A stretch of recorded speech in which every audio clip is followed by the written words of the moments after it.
Vous avez envie de passer à l'électrique, mais vous n'êtes pas fan du format SUV et vous n'avez pas non plus envie de rouler dans une boîte à chaussures avec 100 km d'autonomie. Et accessoirement, vous n'êtes pas contre l'idée de rouler avec un certain style. Ne bougez pas, j'ai de bonnes nouvelles pour vous et restez bien jusqu'à la fin car je vais vous donner des exemples concrets. Je ne sais pas si vous avez remarqué, mais les annonces qui promettent l'arrivée de nouvelles berlines électriques se succèdent ces derniers temps, à tel point qu'on aurait presque du mal à suivre. Alors, simples effets d'annonce ou véritables tendances? Et pourquoi cet intérêt soudain pour un format jugé par certains has-been, ou en tout cas réservé à des boomers un peu fortunés? Voyons cela d'un peu plus près. Tout d'abord, un petit rappel de ce qu'est une berline sous forme de définition, afin qu'on soit bien tous d'accord. Une berline, également désignée par le terme sedan en anglais, est une voiture avec une structure en 3 volumes ou tricorps avec un toit fixe.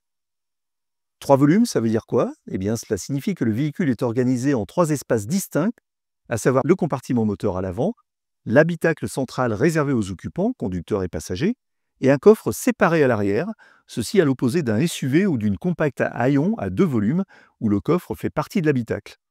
Cette disposition permet une séparation nette des zones, ce qui favorise l'isolation acoustique et thermique. Elle est obligatoirement équipée de 4 portes et d'une malle de coffre. Elle se distingue aussi généralement par une ligne profilée pensée pour améliorer l'efficacité énergétique, autrement dit l'aérodynamique, et pour une meilleure stabilité car elle est généralement assez basse sur ses appuis. Un petit mot sur les SUV, vous avez sûrement remarqué que ce format SUV occupe encore l'écrasante majorité de l'offre en matière de voitures électriques, et pourtant entre les accusations de poids et de consommation excessif, d'encombrement incompatible avec la ville, de danger et l'image d'une certaine arrogance, les SUV sont loin de plaire à tout le monde. D'un autre côté, si la demande plébiscite des voitures sobres pour un usage quotidien, tout le monde ne peut pas se contenter d'une petite voiture avec 150 ou au grand maximum 200 km de rayon d'action. C'est là que les berlines vont peut-être pouvoir enfin prendre leur revanche. Une tendance née sans faire de bruit avec l'avènement de la Tesla Model 3, qui a complètement rebattu les cartes de l'industrie automobile. C'est ce que l'on pourrait appeler le syndrome de la Tesla Model 3 si on voulait faire des titres à sensation, comme celui de cette vidéo, désolé. Puisqu'à chaque nouvelle présentation, on n'échappe pas au sempiternel « Voici la tueuse de Model 3 ». C'est une réalité, à l'opposé des lignes massives des SUV, les nouvelles berlines électriques misent sur des silhouettes fluides et stylées, voire racées. La nouvelle Smart H-Taxis, récemment présentée, ou qui a récemment fuité, en tout cas sous la forme d'une image de synthèse, allie sportivité et sobriété énergétique. Il y a aussi la superbe Mazda 6e, récemment présentée au CES de Las Vegas. Côté européen, il y a la gamme BMW i4, i5 et i7, que l'on connaît déjà très bien et qui fonctionne bien commercialement, et qui sera progressivement remplacée par la gamme Neue Klasse. Il y a aussi la Volkswagen ID.7, une excellente berline un peu méconnue et sous-cotée, et puis évidemment la Porsche Taycan. Et chez Audi, la superbe et monstrueuse Audi e-tron GT, mais aussi 2 nouveautés qui arrivent en 2025, l'A4 et l'A6 e-tron. On ne va pas se mentir, cette résurgence des berlines au format électrique nous provient essentiellement de Chine, avec entre autres les BYD Seal et BYD Han, ainsi que le Xpeng P7 ou encore la Xiaomi SU7. MG a quant à lui présenté il y a quelques mois cette très fluide MG IM L6, mais les Japonais et les Coréens ne sont pas en reste, comme l'ont démontré Sony au dernier CES avec sa Afeela, et Kia avec cette incroyable EV4 qui vient tout juste d'être présentée également.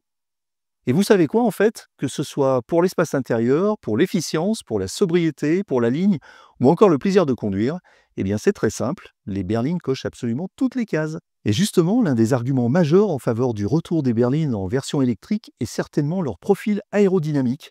En réduisant la traînée, ces modèles optimisent leur consommation et maximisent leur autonomie, un critère essentiel pour convaincre les électromobilistes en questionnement. Par ailleurs, leur ergonomie et leur habitabilité s'accordent parfaitement aux besoins d'une clientèle à la recherche de confort et de raffinement, sans compromis sur les performances. Au final, les berlines électriques sont peut-être les GT du futur, un compromis de confort et d'élégance avec la sobriété en prime. Sachez par exemple que Mercedes promet une consommation moyenne record de 13 kWh au 100 km pour sa superbe berline CLA, et l'on parle là d'un futur très proche puisque cette nouveauté devrait être officiellement dévoilée dans les prochaines semaines. Mais il y a également un enjeu financier, et c'est même souvent le premier critère devant les motivations environnementales, il faut bien l'avouer.